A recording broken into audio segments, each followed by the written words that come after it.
performers, all with classifications to where they have national security information and responsibilities. That's dangerous to my teammates. If we need your ability, I don't need to be in the back of my mind thinking that, okay, can I really trust this guy?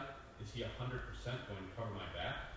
Admiral Timothy Szymanski, head of the Naval Special Warfare Command, agrees, telling CBS News in a statement, anything above zero represents a disturbing trend for this elite force. So why do SEALs take place?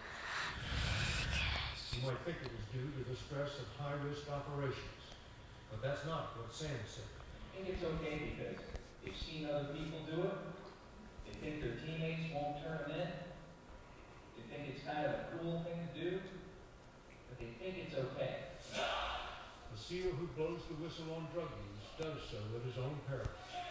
You stand up for what's right and you get blackballed or driven out. It's a career killer.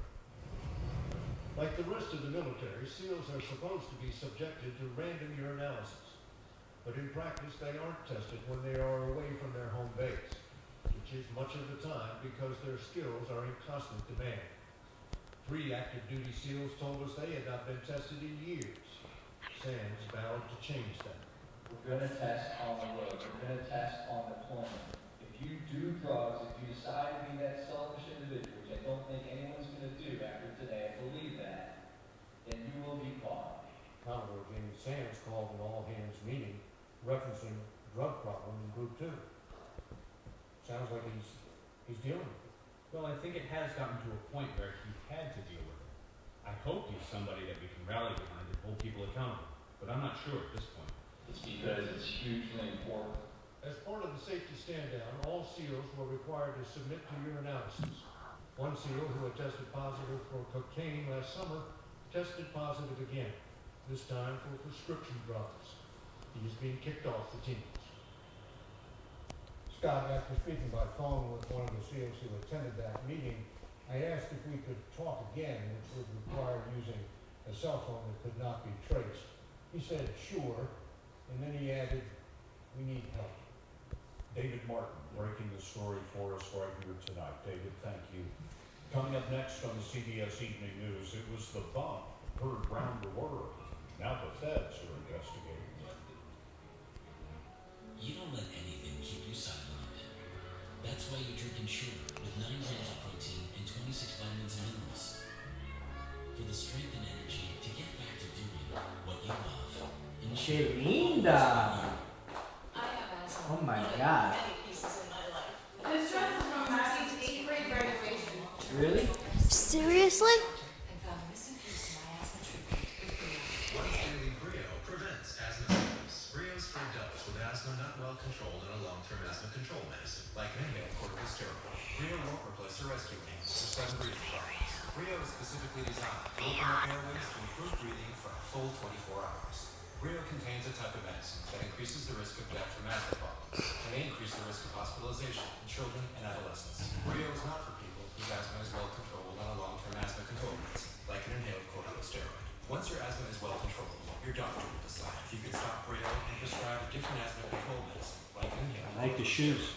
Do not take Brio more than prescribed. See your doctor if your asthma does not improve or gets worse. Ask your doctor if 24-hour Brio could be a missing piece for you. Learn more about better breathing at mybrio.com. A heart attack doesn't care what you eat or how healthy you look. No matter who you are, a heart attack can happen without warning. A Bayer aspirin regimen can help prevent another heart attack. Be sure to talk to your doctor before you begin an aspirin regimen. Bayer aspirin. To folks everywhere whose diabetic nerve pain shoots and burns its way into your day, I hear you.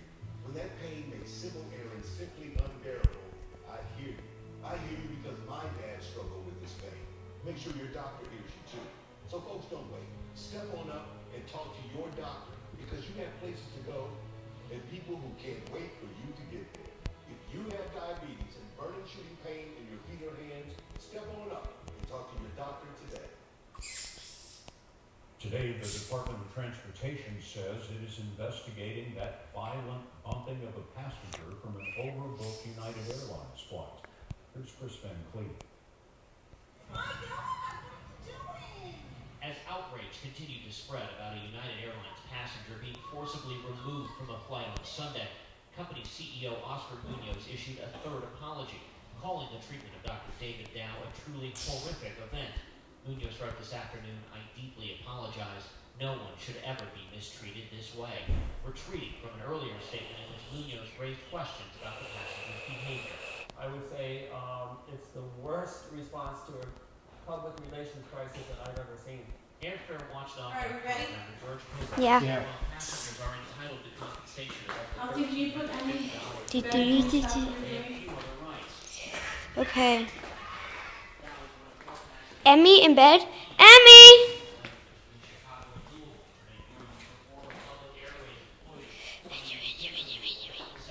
What did they say about the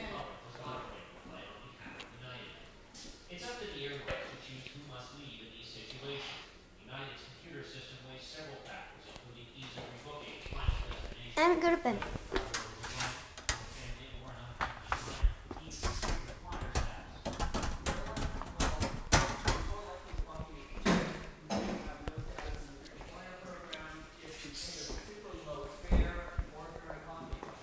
Last year, United involuntarily denied boarding nearly 3,800 flyers out of more than 86 million, better than the industry.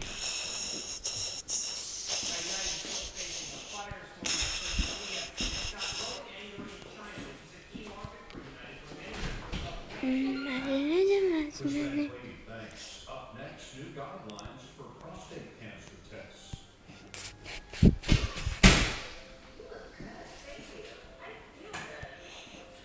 United está, they've lost almost $1 billion in net worth over the last 2 years. Brand new reputation. Are you coming, Austin? Yeah. Are you taking the water? Of course. It's right. Sweet. Mm-hmm.